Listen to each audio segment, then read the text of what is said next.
Okay, we're starting to pour.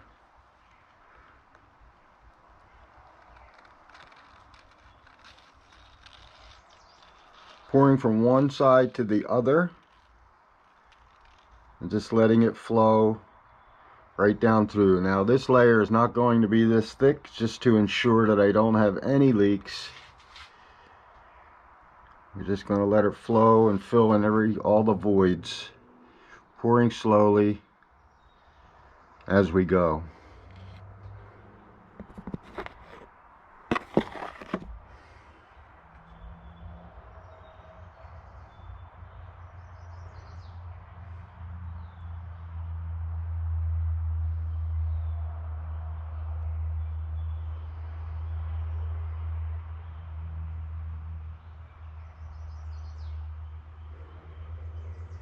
Now epoxy is just like water, it's going to find its own level surface, so that's why it's important that you level your piece.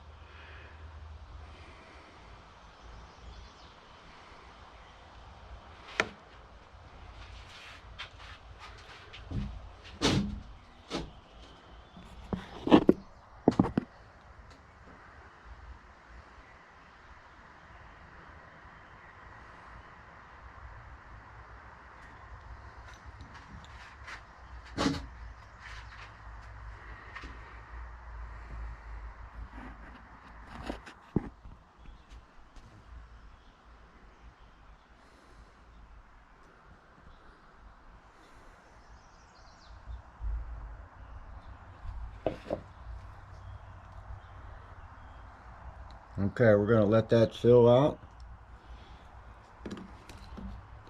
and level out to where it needs. Then we're going to hit it with the torch and get all the bubbles out. I want to talk to you a little bit, just for a minute, about some of these. Most of this whole tabletop is good, but it does have to be sealed. Now, when you have a knot like this that you want to keep, it's best to start filling it when you have a little tiny bit of extra epoxy, because they will plague you to the very end if you don't get these filled up and sealed off beforehand. Even though the tabletop still has to be routed probably a little bit, and then sanded a lot more, it's just best to let that whole knot fill up with sealer. Otherwise it'll continue to spew out little bubbles the whole time you're trying to seal the top or finish the top. Let's see, I don't think we have any leaks yet. It's looking pretty good all the way down through. Looks like we're about 3/8, maybe a ½ inch deep. So it looks like I have a little leak right here. You can see where it's just starting to seep out just a tiny bit right here. So you always have to be prepared and have something ready. I use hot glue because it dries fast. You just have to make a little dam right around that leak. Shoot that in there.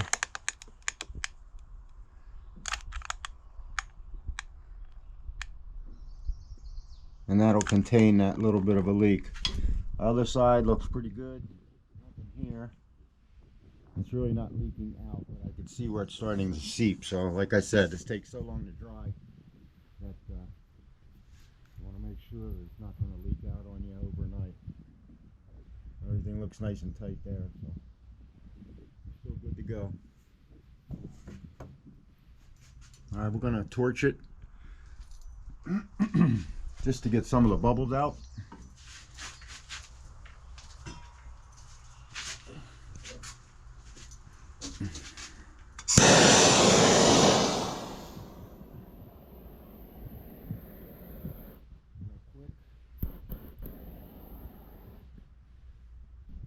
It's nice and clear, nothing floating around in there. All looks good. Okay, we're going to let that dry and get tacky at the very least, and then we'll put another layer on. Okay, here we go with pour number 2. A couple things I'd like to mention while I'm pouring this. When you're dealing with epoxy, the resin is quite thick, so you have to make sure that you're mixing it properly. When you think you've mixed enough, mix it again for another minute or two.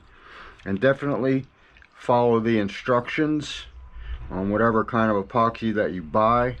I mean, they created the stuff, And if you don't do it right, you're going to have a tacky epoxy or a tacky tabletop that is just going to stay tacky till the end of time, because it is a synthetic material, and it just doesn't go away.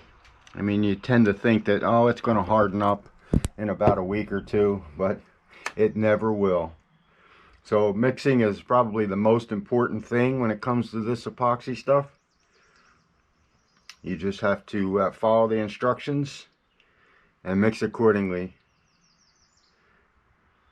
And as a general rule, you really won't have any problems if you do it the way they tell you how to do it. And everything comes with very specific instructions, just so you don't mess up. I mean, you know, they want to have a good result when you use their product, so that is probably the most important thing. So it looks like we're getting up to about maybe 3/4 of an inch now, maybe close to that. And again, we're going to go back to, you know, the big cracks that are in here. We want to fill them up. Just make sure that they are sealed before you even start sealing the wood. Just let it drizzle in there. You can sand it off later. You want to overfill it. It'll sink down in, and it'll just keep sucking up that stuff. Because like I said before, they are really tough to fill.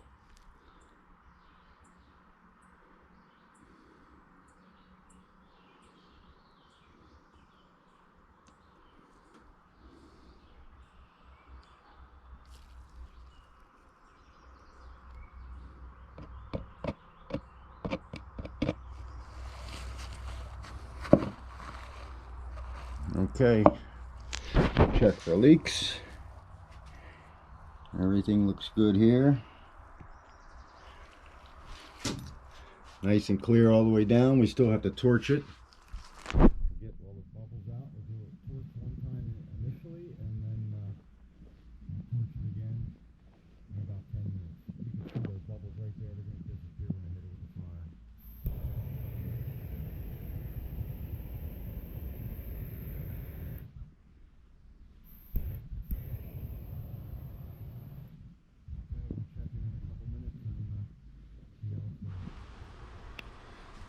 All right, it's been about a half hour since I poured. I don't see any leaks whatsoever. We're getting some pretty good depth now, and she is nice and clear. Let me get out of light. You can see what the heck's going on. And that's it. Nice and clear. No bugs in there. I am doing this in my garage, and I have to cover my work so I don't catch any flies. But it's not the end of the world if you do. You can always get them out. And that's about it. Some of the cracks, you can see how the cracks just keep sucking up that epoxy. So every time I pour, I always put just a few more drops in each one just to get them sealed up before we start doing the top. Alrighty, I'll bring you back in on the next pour. It'll be number 3.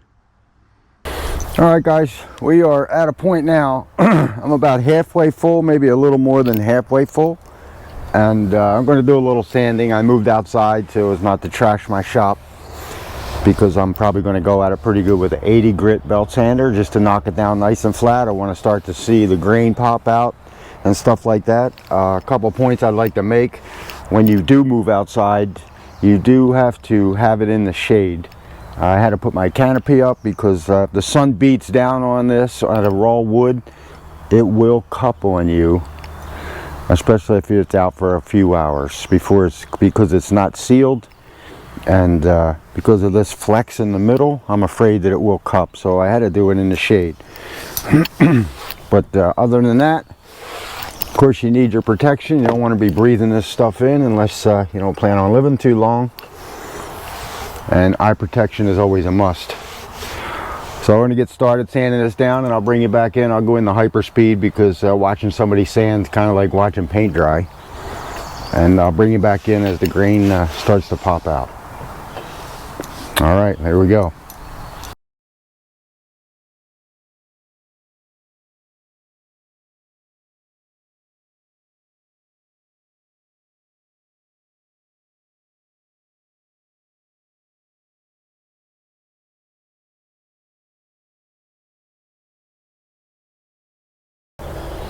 Okay, so we're finished with the 50 grit, and now we're going to go to the 80. Just wanted to see it starting to come up. And we'll use the 80 grit to take out the lines that the 50 grit made. She's coming up pretty nice now. Feels nice and smooth. I got one spot here I got to work on. That was that 1/8 inch edge. You can see where this still has little tiny pinholes in it, which will drive you crazy. And you can see why we seal the boards. All these interior cracks all have to be sealed up before you put your flood coat on. And then I'll make one more pour, probably bring it almost all the way up to the top. I kind of like the sawdust in there. It looks like a river. You can see how this here, I kept filling it, and it still keeps still. So you got to keep on that stuff. And already I'm going to hit her with the 80 grit, and then I'll bring it back in. We'll wet it down, and you'll really see what this table is going to look like when it's finished. Okay, here we are. We're back on the inside. I have a video on 80 grit, but it's just like the 50 grit. Takes about an hour or so. But here's where we're at right now.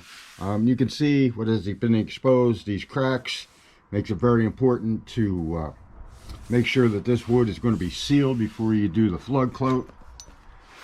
And she's really starting to look nice now.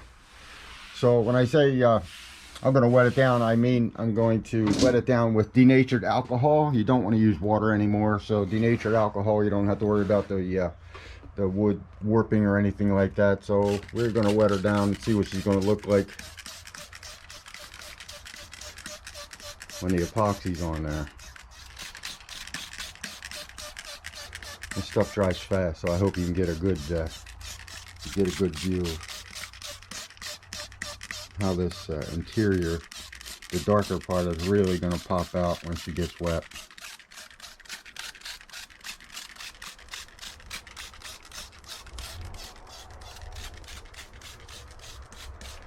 So as you can see, it's going to be a pretty sweet table when it's all done. Okay, so now we are going to put another pour in there, and of course, because I had it off this level table, I have to go back and you have to re-level it, making sure that it's nice and level. And if you can get your level right on the epoxy, then that's what you want to do. And right there, that looks like that's pretty good right there. Bubble right in the middle. And then it's important after you do any kind of sanding to vacuum your piece, and then it even needs to be vacuumed a little more. Make sure all the crevices have no dust in them, because all you'll be doing is making mud when you pour epoxy on it. So when it gets set up for another pour, we're probably going to bring it up to about this level this time, and we'll be pretty close to taking the backing off. Okay. I want to take a minute and show you how careful you have to be when you're mixing this stuff, because it's really important that you get it almost exactly. If it's a 1-to-1 or 3-to-1, it's really important that you get it exactly right. Now, as you can see, I'm pretty hoping you can see that I have exactly 8 ounces of fluid in each of these cups. So when I mix epoxy, I'll mix up the hardener in one cup and the resin in another cup to where the ounces are, and then I will pour it all into the same cup. I used to put 8 ounces of resin in the cup and then put another 8 to the top where it says 16 ounces, and I thought that I was doing it right, but that's not the case, because I have 8 ounces in each cup. Now I'm going to take this cup and I'm going to pour it into this cup, and you would think that it would end up on the 16th ounce line, but it does not. It's all out. It actually ends up almost a full ounce, maybe a little more, over the 16th of an ounce, 16 ounce line, and that is way too much of a difference to mix epoxy correctly, and it will cause soft spots, stickiness, and tackiness forever. So it's just a little something to keep in mind when you're mixing, you know, 24 to 32 ounces at a time, and you have measurements on one cup. I would not recommend using one cup and fill it up to say 16, and then do the other 16 and bring it up to the 32, because unless you check it with water, you're gonna have problems, because that is way too much of one or the other. Doesn't matter which one, but if it's not exact, you're not going to get the result that you want to get. Just thought I'd point that out for all you do-it-yourselfers like me. Alright, thanks guys. Get back to the big pour. Alright, here we go. Pour number, this is pour number 4. Nice and easy. All from the same spot. We're just going to let it flow down through.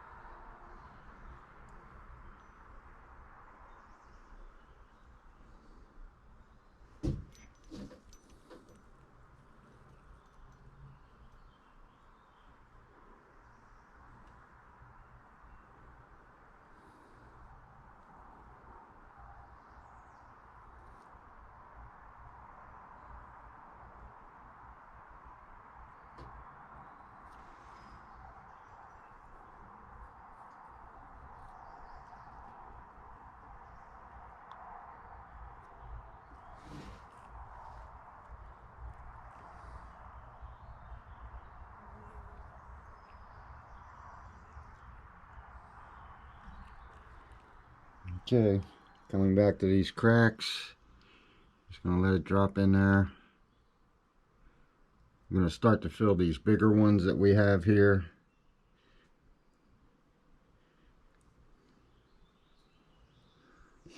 Just kind of get a head start on the ceiling. As we go.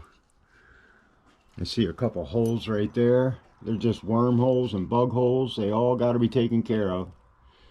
Because if you don't, it's going to torture you in the end. So we're just going to cap them off, and then that'll all sand smooth, of course. We're up to the 80 grit has been done. The 120 will be the final, maybe 220. We'll see how it looks. The cool thing about epoxy is it covers a lot of stuff. So 220 sanding is generally fine. You just have to make sure you get all your lines out. The lines will show up. Saw marks, sandpaper marks, all that stuff will show. Okay, that is going to be it. Looks pretty good. Nice and clear. Alright, you're going to hit her with the torch.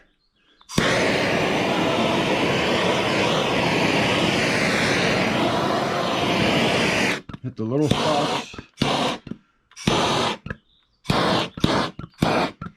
One thing to keep in mind, if you do have bubbles and you have a hard edge where the epoxy goes, those bubbles will stick to the hard edge. So you got to make sure you angle your torch right up against there. Get them babies out. Okay, I think that's going to be it for part 1.5. Sorry it's been a while, you know, doing things yourself, and I had a lot of stuff going on this weekend. I did a big craft show. I think I put a little video up the other day about that. Did really well. And I had to wait for more epoxy to come in because I didn't have enough to fill this this table right here. So we're almost there. We got like maybe a little 1/4 inch. One more pour will put us right to the top, which is exactly where we want to be. And then we're going to start sanding it to the 120, and then we're going to flood the whole top. So maybe in a few more days I'll put out the last video, but I'll put this one up right today. All right guys, thanks for watching.